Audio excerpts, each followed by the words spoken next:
কেউ বলতে পারবে না যে আজ পর্যন্ত আমি কারো থেকে টাকা নিয়ে কোনো শিল্পপতি বা কোনো ব্যবসায়ীর কাছ থেকে ডোনেশন নিয়ে আমি সেটা ভিডিওতে দিছি। আমার যেটা ইনকাম হয় সেখান থেকে একটা সিংহভাগই বলা যায়। তো অনেকে এটা বলবে যে না এটা সামান্য অংশ, না আসলে যেটা ইনকাম করে সেটা সিংহভাগই চলে যায় কোথায়, বিভিন্ন কন্টেন্টের পেছনে চলে যায়, এবং সেটা আর্নিং থেকে, আমার ফেসবুক ইউটিউবের আর্নিং থেকেই হয়, অন্য কোনো মাধ্যম থেকে টাকাগুলো আসে না। আসসালামু আলাইকুম, এনটিভি অনলাইনের বিশেষ আলাপে আপনাদের সকলকে স্বাগত জানাচ্ছি। আমি আসিফুজ্জামান সাজিন। আজকে আমাদের সাথে উপস্থিত আছেন একজন বিশেষ অতিথি, যাকে এক নামেই চিনে সবাই, মুজাহির ভাই। প্রথমে আমরা সেই মুজাহিরকে একটু স্বাগত জানাতে চাই আমাদের আজকের আয়োজনে। মুজাহির, কেমন আছেন আপনি? আসসালামু আলাইকুম। জি আছি, আলহামদুলিল্লাহ ভালো আছি, আর দর্শকদেরকেও সালাম, ভালো আছি আলহামদুলিল্লাহ। প্রথমেই আমরা একটা প্রশ্ন দিয়ে আসলে শুরু করতে চাই যে মূলত যে বিষয়টা নিয়ে এখন সরগরম পুরো গণমাধ্যম, সোশ্যাল মিডিয়াতে অনেক লেখালেখি হচ্ছে। R15 এর একটা ঘটনা আমরা দেখেছি, সমালোচনা হচ্ছে নানাভাবে, প্রতারণা করেছেন, এরকম নানা ধরনের অভিযোগ আপনার বিরুদ্ধে উঠছে সোশ্যাল মিডিয়াতে। আসলে বাস্তবে ঘটনাটা কি, যদি একটু আমাদের বলতেন। ঘটনাটা হচ্ছে, আমরা 4 মিলিয়ন হলে, অথবা 4 মিলিয়ন যদি নাও হয়, তাহলে আমরা একটা বাইক দিয়ে বলছি R15M। তো আমরা যেদিন লাইভটা করছি, অর্থাৎ 5 তারিখ থেকে 15 তারিখ আমরা লাইভটা করছি। লাইভটা করাতে ওখানে আমাদের মানে উইনার সিলেকশন করাতে একটু দেরি হয়ে গেছে, 6-7 ঘন্টা লাগছে প্রায়। আমরা ওইটা মনে হয় 3টায় শুরু করছিলাম, দুপুর 3টায় শুরু করছিলাম। তো ওইটা আমরা ফাইনাল হয়েছে রাত 11টার পরে গিয়ে। তার মানে 3টা, 4টা, 5টা, 6টা, 7টা, 8টা, 9টা, 10টা, 11টা, 8 ঘন্টা 7 ঘন্টা ধরে মানুষ এই লাইভটা পুরোটা দেখে নাই। তো মানুষের কাছে অনেক কিছুই ক্লিয়ার না। কিন্তু আমি একটা স্পেশাল একটা ইউটিউবে ভিডিও দিছি, ওখানে বিস্তারিত বলা আছে যে আমরা কিভাবে কি করছি, আর সামনে আরেকটা ভিডিও আসবে। তো এখানে আরেকটা গ্যাঞ্জাম লাগে গেছে, সেটা হচ্ছে আমরা বলছি 64 জেলার মধ্যে যে কোনো একজনকে বাইক দিব। এখন আপনি বলেন তো 64 জেলার মধ্যে মানে ভারত পড়ে কিনা, বা ওয়েস্ট বেঙ্গল বা পশ্চিমবঙ্গ বা কলকাতা পড়ে কিনা, বা আসাম পড়ে কিনা, আপনি একটু বলেন। না, তো 64 জেলার মধ্যে একজন পাবে। তাহলে প্রথম যে উইনারটা, তার নাম আমি সঠিক মানে ভুলে গেছি এখন, তো এটা আমার পেজে আছে। তো প্রথমজন সে ইন্ডিয়ান পেয়ে গেল। তো এমন একটা মানুষ, উনি নাম্বারও দিচ্ছে না, ওনার সাথে কন্ট্যাক্ট করতে চাইছিলাম, উনি নাম্বারও দিচ্ছে না, এবং মেইলেও চেষ্টা করছিলাম যোগাযোগ করার জন্য, পারি নাই। তো একটা নির্দিষ্ট সময়ের মধ্যে উনি তাহলে প্রথমজন, তাহলে সে ইন্ডিয়ান হয়ে যাওয়ার কারণে বাদ পড়ে গেছে। এখন ইন্ডিয়ান দর্শকরা অনেকেই মনে হয় আনসাবস্ক্রাইব করে দিচ্ছে। যাই হোক, তো রাগ করার কিছু নেই, সামনে আমরা আমাদের ইন্ডিয়াতে গিয়েও দরকার হলে আমরা প্রোগ্রাম করবো ইনশাল্লাহ, এরকম প্ল্যান আছে। তখন প্রথমজন ইন্ডিয়ান পড়ছে, আমরা বাদ দিছি। ইন্ডিয়ান মানুষজন একটু আমার উপর রাগ করছে, একটা ক্যাসাল হচ্ছে এখানে। তো ইন্ডিয়ান হওয়ার কারণে সে বাদ গেছে। এখন দ্বিতীয়জন তাহলে বিজয়ী, ইউনুস তার নাম, তার বাড়ি হচ্ছে ব্রাহ্মণবাড়িয়াতে, সে নোয়াখালীতে মনে হয় কাজ করে। তো সে বিজয়ী হলো, এবং তাকে আমরা ঈদের আগে ডেকে তার ডকুমেন্টস, আমরা বাইকের ডকুমেন্টস দিয়ে দিছি, কিন্তু আমরা সরাসরি বাইকটা দিই নাই। সরাসরি বাইকটা আমরা ঈদের পরে দেওয়ার কথা ছিল, কিন্তু আপনি জানেন যে তেলের সংকট, ঘর থেকে বের হতে পারতেছি না, তারপরে বিভিন্ন কাজ করতেছি না, আর আমার পারিবারিক কিছু ইস্যু ছিল, যার কারণে বাইকটা সরাসরি হস্তান্তর করতে একটু সময় লাগছে। তো সব কিছু মিলিয়ে আসলে মানে আমি একটু জগা খিচুড়ির মধ্যে হয়ে গেছে। কিন্তু দেখেন, বাইকটা যে পাইছে, সে হচ্ছে একটা বেকারিতে কাজ করে, 10 থেকে 12 হাজার টাকা তার বেতন, সে পাইছে একটা R15M 6,25,000 টাকা। এবার আপনি বলেন, এবার ক্লিয়ার হয়েছে কিনা বিষয়টা? দারুণ। আমরা মানে বাইকের বিষয়টা আমরা ক্লিয়ার করলাম। অনেকের কাছে প্রশ্নটা থাকে যে একটা 6 লাখ টাকার বাইক আপনি দিচ্ছেন, পথে ঘাটে অনেক মানুষকে আপনি সহায়তা দেন, অনেককে আপনি সহযোগিতা করে থাকেন। এইসবের আসলে আর্নিংটা কেমন হয়? আপনার কি আসলে ফেসবুক এবং ইউটিউব থেকে আপনার আর্নিংটা হয়, নাকি অন্য কোনোভাবে আসলে ইনকামটা আপনি ইনভেস্ট করেন কেমনে? আসলে প্রশ্ন অনেকের থাকে এটা, এই বিষয়টা নিয়ে কিছু বলবেন? এটা হচ্ছে অনেকে হচ্ছে যারা মানবিক কাজ করে বা যারা কন্টেন্ট বানায়, তারা হচ্ছে অনেকে ডোনেশন নেই। আমাকে আজ পর্যন্ত কেউ বলতে পারবে না যে আমি কারো কাছ থেকে, কোনো প্রবাসী বা কারো কাছ থেকে 1 পয়সা নিয়ে আমি আরেকজনকে দিছি, এটা কেউ বলতে পারবে না। প্রথম হচ্ছে একটা পয়েন্ট।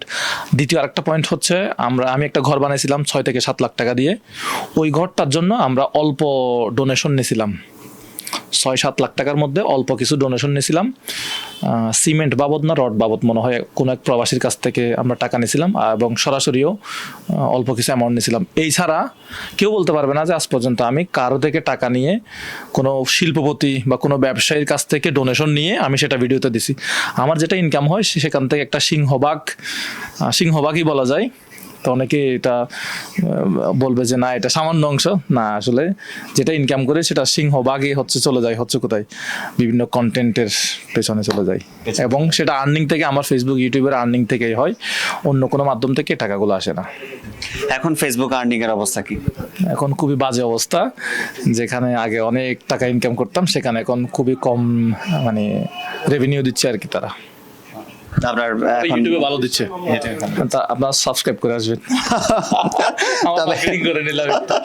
না সেটা ঠিক আছে, তবে আপনার যে ভালো প্রায় 9 মিলিয়নের একটা পেজ আছে, পাশাপাশি আরো মোটামুটি ফলোয়ার কেমন আপনার, আর এই ফলোয়ার গুলো থেকে কোন পেজ থেকে আসলে কেমন আর্নিং আপনার হয়? আমার তো ফেসবুকে হচ্ছে বর্তমানে 9.6 ছিল, সবাই অল্প কিছু মানুষজন আনফলো করে 9.5 নিয়ে আসছে, আর 4 মিলিয়ন সাবস্ক্রাইবার ছিল, সেখান থেকে 4-5 লাখ মনে হয় আনসাবস্ক্রাইব হয়েছে। যারা বাইক পায় না তারা আমার উপর রাগ করছে, ভাই রাগ করার কিছু নেই, সামনে আরো বাইক দিব এবং গরুও দিতে পারি, গরু দেওয়ারও প্ল্যান আছে, মানে সাবস্ক্রাইব করলে গরু দিব আর কি, সাবস্ক্রাইব করলে গরু দিব। হ্যাঁ, আবারও ফিরে আসার পরিকল্পনা আছে? আরো নতুন ভাবে ফিরে আসবো, আরো মানে ভয়ঙ্কর রূপে ফিরে আসবো বলা যায়। আরো বড় সারপ্রাইজ থাকবে। এখন তো 6 লাখ টাকা দামের গিফট ছিল, এরপরে আরো বিশাল বড় গিফট আসবে। এখন সময় কেমন কাটছে আসলে মুজাহিরের?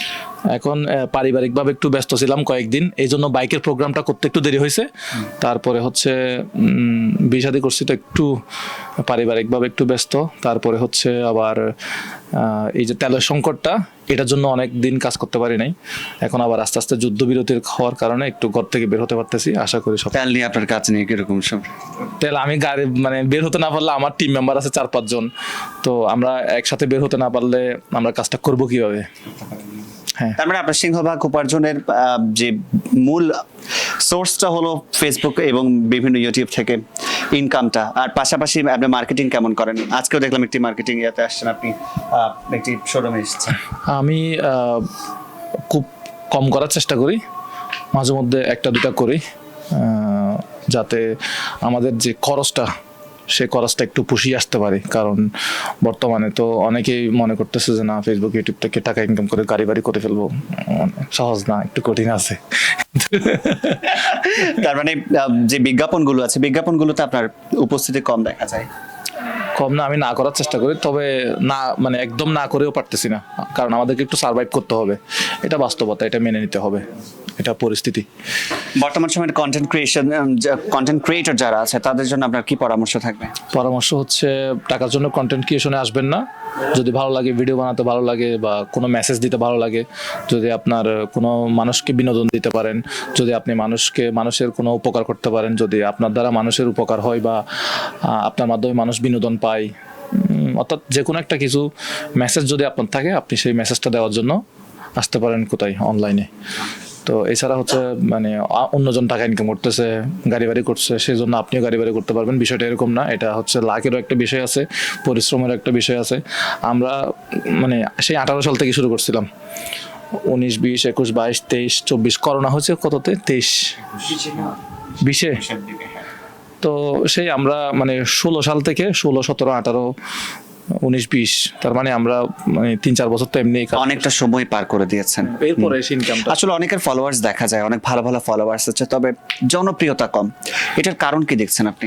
জনপ্রিয়তা কম, এটা হচ্ছে মানুষের ভিতরে জায়গা করে নিতে হবে। যেমন আপনি রিলস বানালে আপনার ফলোয়ার বাড়বে, কিন্তু আপনি যদি লং ভিডিও বানান, আপনি যদি ইউনিক কিছু করেন, তাহলে আপনাকে যেমন আমি একটা বললাম যে সাবস্ক্রাইব করলে গরু দিব, এটা বাংলাদেশে আর কেউ দিচ্ছে আর কেউ দিচ্ছে মনে হয় না, আর কেউ দেয় নাই। সো এটা একটা ইউনিক জিনিস, তো সামনে আমি সাবস্ক্রাইব করলে গরু দিব, তো এটা হচ্ছে মানুষের ব্রেইনে কি, এটা কি হাস্যকর একটা বিষয়, কিন্তু এটা ইউনিক প্লাস একটা হাস্যকর, মানে যে বিষয়গুলো হৃদয়ে গেঁথে যায়, মানে কিরকম না, এটা একটা হাস্যকর হতে পারে বা অকওয়ার্ড হতে পারে, যে কি একটা বিষয়, এটা সাবস্ক্রাইব করলে গরু দিবে। মানুষ তো আইফোন দেয়, মানুষ তো বাইক দেয়, এখন গরু দেওয়া শুরু করবে। তো এগুলো হচ্ছে কি মানে ইউনিক আর কি, ইউনিক কিছু করলে মানুষের মাথায়, আপনি ব্রেইনে একেবারে হয়ে যাবে যে না, ও ইউনিক কিছু করে, মনে রাখে মানুষজন। ইউনিক কিছু করলে আপনাকে মানুষ মনে রাখবে, এছাড়া মানুষ ভুলে যাবে, কারণ নতুন নতুন কন্টেন্ট ক্রিয়েটর আসতেছে ডে বাই ডে, সো অনেক কঠিন। এখানে সার্ভাইভ করা। বুঝতে পারছি, ধন্যবাদ। আমরা কথা বলছিলাম যে আলোচিত কন্টেন্ট ক্রিয়েটর মুজাহেরের সাথে, এবং যে মুজাহির ইসলামের সাথে কথা বলছিলাম, এবং তিনি জানাচ্ছিলেন আসলে কন্টেন্ট ক্রিয়েশনের নানা গল্প শোনাচ্ছিলেন আমাদেরকে। এতক্ষণ আপনাদের সাথে ছিলাম আমি আসিফুজ্জামান সাজিন। আমাদের সাথে থাকার জন্য আপনাদের সকলকে অসংখ্য ধন্যবাদ।